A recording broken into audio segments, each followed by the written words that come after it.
If you're a victim of identity theft, if you had or discovered accounts on your credit report that you know for sure are not yours, or if you had your identity stolen, you had your wallet stolen or lost, or your social security card with it, and you either suspect or you're worried about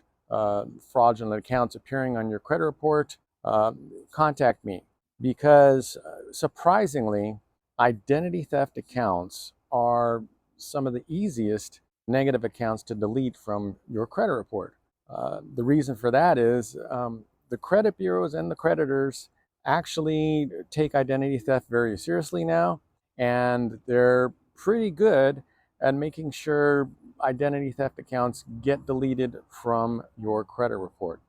So if you have any identity theft issues, or if you need a credit score increase, contact me. I'll give you a free credit repair analysis and estimate.